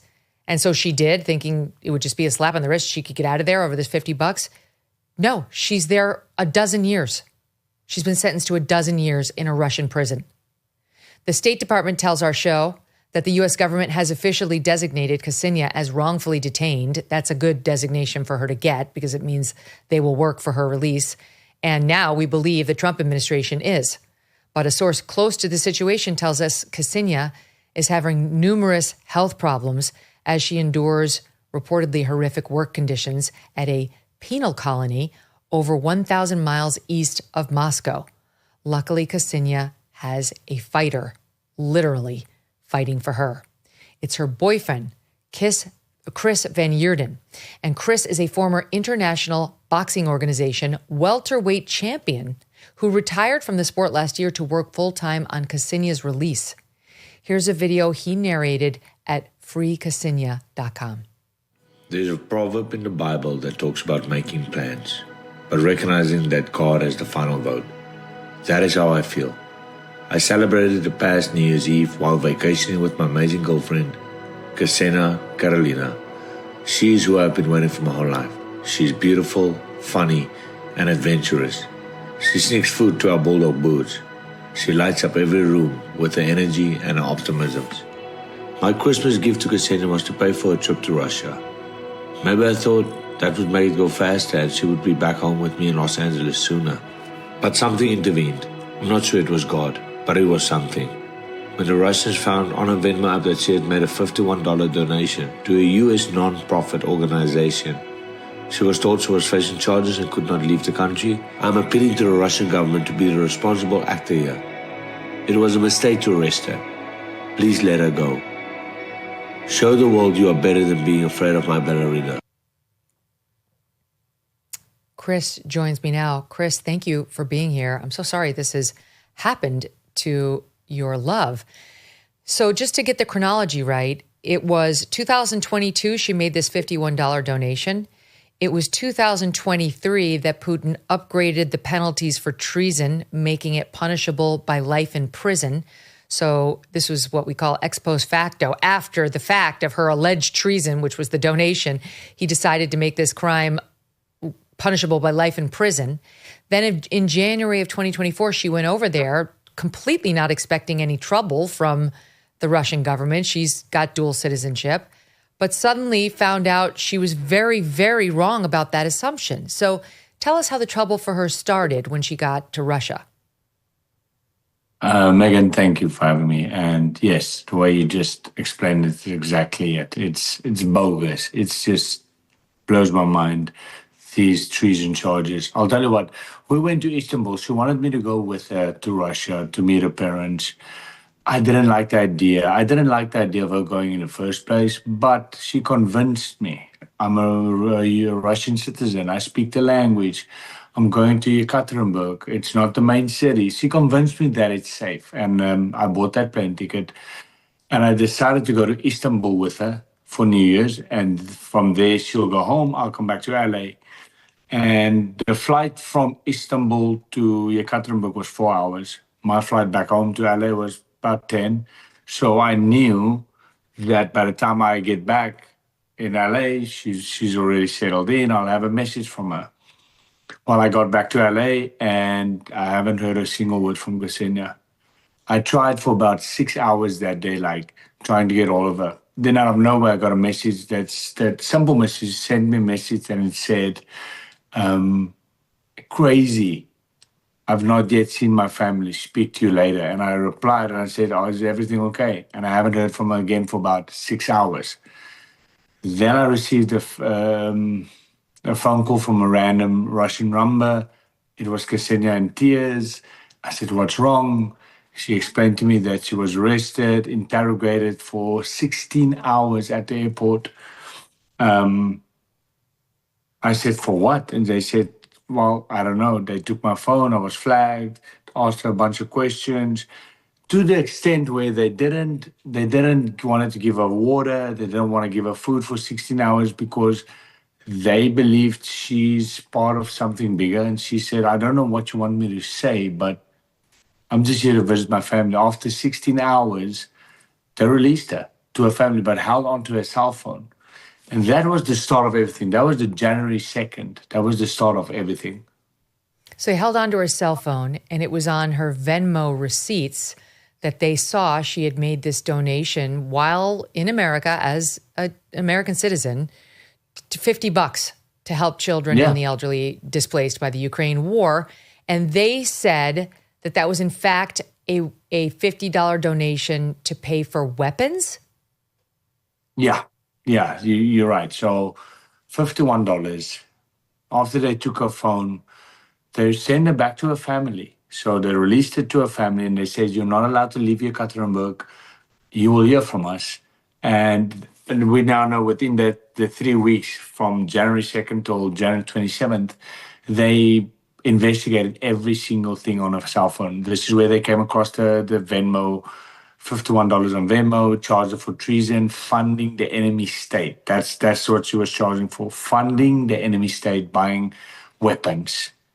And if you know, I started laughing and crying at the same time because it was like, if you know my Ksenia, she is the sweetest, kindest person you'll meet. She goes out of her way to do good for people. She hates seeing people hurt. So you can imagine elderly people, young kids without food and water. She would be the first to donate money. And I'm listening to these charges they charged her with and how the Russian media proclaims or the portrait they sculpt for the Russian audience is bogus. Like, for example, she was charged for hooliganism for attacking 2 male officers. I was like, I am a fighter. Yes, I am a fighter. Ksenia's the opposite. Ksenia's got a soft heart, sweetheart, cries easily. She doesn't have a bad bone in her body. So when I heard that, it broke my heart. So yeah, originally they said they arrested her for hooliganism, as you pointed out, and then they upgraded the charge to state treason. So she's been slapped with this crazy charge of treason. She's just there to see her grandmother, and she gets a Russian lawyer, which I imagine one has to do in order to fight charges by the Russian authorities. And so how did that happen? And did she not have any counsel, back from the States to help guide her through this process? Yeah, well, you're taking me back now. I'll tell you, the process to get that lawyer was very, very difficult because, first of all, I'm dealing with the mother and father, which are in Russia, and they want to be hands-on with a lawyer. They want to be able to see the lawyer in person, and they barely speak English, so I need a Russian lawyer. So the process started to get a lawyer, and I will tell you, every lawyer turned us down because they said it's too risky. They said, you're fighting in Russia, like we can lose our license. And eventually we got all of the lawyer we have right now, or had, and met the parents. The parents loved him. I didn't like him at all. I just didn't like him. I said, we can do better. And the parents was persistent on, no, we like this lawyer, we'll go with him. Anyway, go with the lawyer. Long story short, the lawyer ended up telling Cassandra to plead guilty. Now, I was very upset about that. I was like, why would you do that? And he said, look, she's going to get 20 years in prison. I can get that down to 5 years if she pleads guilty. I was like, I don't like this, but the parents liked the idea. So the lawyer got her to plead guilty. And guess what? She got the minimum of 12. It didn't work. Wow. But it painted this picture of Ksenia now acknowledging what she did. And it made me very, very upset. This lawyer, as the time progressed in this whole battle, we realized this lawyer is like a puppet to the KGB. Just a puppet. He's doing everything they want. He made Ksenia sign letters Ksenia was never supposed to sign. She signed it because the lawyer said, no, everything is going to be good. So the lawyer wasn't really representing her best interests no. at all. No. What was there any other evidence against her that they used, or did it all boil down to this $151 payment? That's what has been released is the $51 hooliganism, funding the enemy state. She's part of a. First, they painted this whole picture of her being a spy. And basically because she had dual citizenship. Yeah, and I was like, this is ridiculous. But it came down to the $51, and which is shocking, right? It still, to this day, it blows my mind that she's losing her life for $51. So what do we know? I mean, those Russian prisons are no joke. What do we know about the conditions in which she's being held? I gotta be very smart here because I want to tell you, but I got Ksenia in trouble already once because of being in the media and sharing some stuff she writes in the letters. Because you would think she's written to me before where they blank out some stuff in the letters, which means clearly she tried to tell me something, they came across it, they blanked it out. But if there's things they don't blank out, you would think I'm okay to share it. So I want to be careful, but the conditions are bad. I can tell you right now, it's harsh. Like, she's in a labor camp, right? So she wakes up at 6 a.m. in the morning. She works till 9 p.m. at night. She gets 2 15-minute breaks in between for lunch or coffee break or to brush her teeth or whatever. It's snowing in Siberia, close to where she's held at, close to Siberia. It's snowing. It's freezing cold out there working. Now, I want to share something with you, which is it's heartbreaking, but at the same time I'm so proud of Ksenia because she's very strong-minded, yet she's delicate, and she's not cut out for this. She's not. I don't even think I am. I'm a fighter. I will deal with it, but to think that Ksenia's in there. She was speaking to me when all of this happened. She was locked up. She's an esthetician now. So she's all about beauty and taking care of Skincare. herself. Skincare, her beauty. So she explained to me, she's finding humor in all of this, because as I read the letters, she will write, ha ha ha, can you believe this? So she's explaining to me how she ended up chewing on her clothing to get the material loose. And then she would take the material and floss her teeth with it, just to make sure she's taking care of her teeth. And reading that for the first time broke my heart. But it also made me very proud to know that she's strong-minded. She's finding a way. You know, they go... How often do they let them shower? Good question. Once a week, okay? But it depends on how they feel. There was a moment of her not going to the showers for 2 weeks. But again, Ksenia, knowing her, she would write to me and she go, babe, your mom, her mother would send her some wipes and stuff, and she was like, I would use the toilet water to clean myself. Oh boy. And I That know is this inhumane. woman. I know her. And for her to now live in that circumstances, it's heartbreaking. She's got problems with her legs, and this worries me. This really worries me. She's now all of a sudden she's got leg pain. She's got some big veins popping out on her legs from all the standing. She had what they think she had a minor seizure because of the labor, the hard working labor. She had a seizure, which they think, we don't know. She collapsed, shaken. There was a whole thing. The medics were rushed in. She's explaining to me in the letters how she's peeling thousands and thousands of potatoes every day, but you only get a few seconds. There's people yelling and swearing at you all day, and you got to rush, and then you got to put the potatoes in the boiling water. So she's got blisters on her hand from the boiling water burning her hands, and she's getting basically no attention. Like it's harsh. It is. Do you think she could do 12 years in these conditions? No, she cannot, Megyn. And she's written that to me in the letter. And she says, Chris, but my love, I'm sorry, but I'm not going to do 12 years. I'm telling you right now. So which what's is being obviously done? put one on one together, and you can imagine what she's trying to tell me.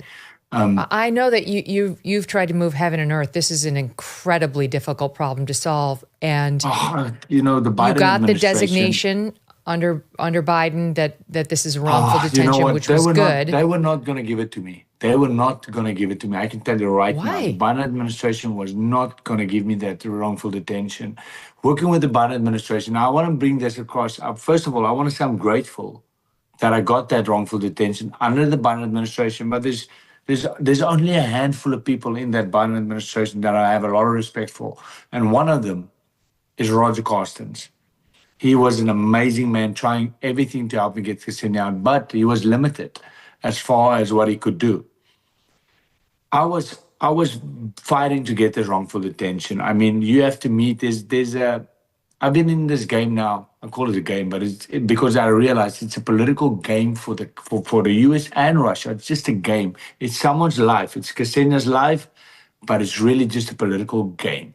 And you have to meet 16. I think you have to meet 16 criteria on a list in order to be declared wrongfully detained. Now, I've done that in August. By August, as soon as by March, by April, I said, guys, what are we still waiting for? Like, Ksenia's clearly wrongfully detained. And I pointed out everything, and they were like, yeah, playing the games. And I said, look, there's no rush for any of this. Let's do this right. There will be no prison swap. Take your time, which upset me. And then there was the first prison swap, and Ksenia wasn't included because she's not being declared wrongfully detained. I was very upset. Anyway, so I meet these criteria, and I'm speaking with the State Department under the Biden administration, and I said, okay, we've met these criteria. Can we get Ksenia declared wrongfully detained? Because there might be a next prison swap, and I want to make sure Ksenia's on that list. No, Chris, don't rush. There will be no swap. I can promise. They guaranteed me. They said, we guarantee you there will be no prison swap until maybe the elections. And I was like, I took a breather. I was like, okay, I guess I can't do much. Guess what? There was a prison swap on August 1st. And I missed my opportunity because the Biden administration told me, no rush, we'll take this slowly. We want to make sure we do it right. Even though by April, May, I've had the criterias, and we missed an opportunity. Then I met the opportunity, the criteria. I met them. There's two people I want to thank, other than the people I work with right now. A man with the name of Peter Berg, big Hollywood producer, very close friend. He's like a dad. Friday Night Lights. Yes, Peter Berg. Lone Survivor. Currently, he's right. Wait, the list goes on. He's currently playing such a big role in helping me get Ksenia back. It was for Peter Berg made a phone call. Peter Berg made a phone call to the U.S. government, and he put some fire under them, and he said, look here, this girl is clearly being wrongfully detained. And after that phone call, they declared Ksenia wrongfully detained. Another name I want to thank is Dana White. Dana White being very good friends with President Trump is on board as well. And Dana's advocating for me, and Dana's pushing. Now, I'm on your show, Megyn, because I know President Trump has a lot of respect for you. I've watched his interviews. He watches your shows. He takes note to what you say. And I'm on you, and I'm begging. I'm not a begging man, but I'm begging for this girl's life. It is not looking good for her. And if there's somebody that can bring Ksenia back, it's President Trump. I know it. Mm-hmm. Mm-hmm. And I'm begging him. I know he can bring her back like this. She's not doing well. Do you have, I heard that you were in touch with Steve Witkoff, President Trump's envoy, which would be excellent. I mean, he's empowered. We definitely can put you in touch with Rick Grinnell too, and we can be in touch with him. But what's the messaging right now from the Trump administration? Well, it's quiet. The last 3 weeks to a month, there's really nothing following, nothing happening. That's why I want to thank you, Megyn, for giving me this platform. That's why I feel like there's nothing happening right now. And I'm on here and I'm begging you and I'm begging President Trump, something needs to happen. Witkoff, I'm trying to get on a phone call with Witkoff. Mm-hmm. It's not happening. I don't know why. And I'm on your show and I'm trying to connect with Witkoff to hear it out of his mouth. I know Senator Rubio is on it as well. Adam Bowler it's so hard right now because of what's happening with the attempt to reach a settlement on the Ukraine war. I wish, it's like she was probably in a better position prior to things hitting this roadblock, right? When things were a little better between Trump and Putin, they were getting along a little better. Right now, I'm sure Trump doesn't want to inject something new that they need to bargain over, argue over. He's trying to get a war resolved, but that doesn't mean it won't happen. I'm sure you felt the change of fortunes when the talk about each other and about resolving this conflict got worse, but that doesn't mean it won't happen. We just need to make sure she stays in their focus. And I'm sure that they're aware. There's no way. I mean, President Trump is not the kind to leave an American behind over there, especially a ballerina who's in jail for treason because she gave a $50 donation to the Ukrainians. I mean, it's outrageous on its face. I wish I could say I could appeal to Vladimir Putin and, his sense of justice on this. I don't think that's going to work. So I promise I will call attention to this segment, to my administration contacts, and we'll hope for the best. I feel your pain. This is deeply, deeply wrong. She's lucky to have you, Chris. Megyn, you know what? Thank you so much. I'm lucky to have her. Like if you get to know Ksenia, I'm very lucky to be part of her life, and I'm not stopping. I want to say this, but just again, you painted a picture already. But I get a lot of mixed messages, hate messages, mixed messages.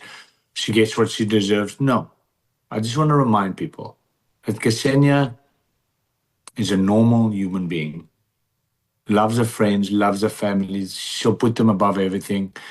She's outgoing. She's active.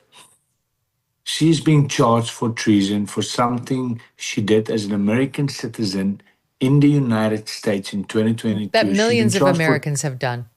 She's charged for treason, a law that was passed in 2023 by Russia, a year after Ksenia's donation. She did not She's not part of any organization other than being a good, loving, kind-hearted human being that loves exercising, laughing, and I'm begging the American people to not forget Ksenia and help me. And how can you help me? Go to the website, freeksenia.com, and share the content we share and help me keep her name out there and help me keep this story alive, because she's already given up. She's already 90% given up. But we will not give up on her. I will not give up on her. You know, I feel like I'm reliving President Trump got my Mark Vogel dad's home. experience. And I believe he could get Ksenia home too. I want to tell the audience again, it's Free Ksenia. The way that's spelled is Ksenia. Free, KSENIA.com. FreeKsenia.com to learn more and donate if you feel inspired to try to help Chris in his quest to get his love back home and out of a terrible, terrible place where she does not belong. Chris, thank you. We'll continue to follow it, and we'll follow up with you behind the scenes as well. Megyn, thank you so much. All the best. Wow. Jeez. Stuff like this happens. And you know what I was saying, I think is really true. It's now Trump's in a tough position. He's negotiating for something that involves, you know, many, many lives. And that's unfortunate, right? Because in a calmer time, her life would get more priority. But, you know, President Trump got Mark Vogel home, even though he was trying to negotiate the end of the Ukraine war. And I think he can get Ksenia home too. I think Putin will let her go. I just don't think Putin's going to let this dual citizen young ballerina stay in a Russian jail for 12 years. I actually don't think he will. But it's got to be made a priority, and we have to stay on it. Thank you all for listening. Tomorrow, really looking forward to bringing you Dr. Mark Hyman. This guy is amazing. He's got so much good information to give you about your health, your doctor, what you need to be worrying about, what the future holds, whether you need to change your doctor. And I think you're going to enjoy the conversation. He's a great talker and super smart. So we'll do that together tomorrow.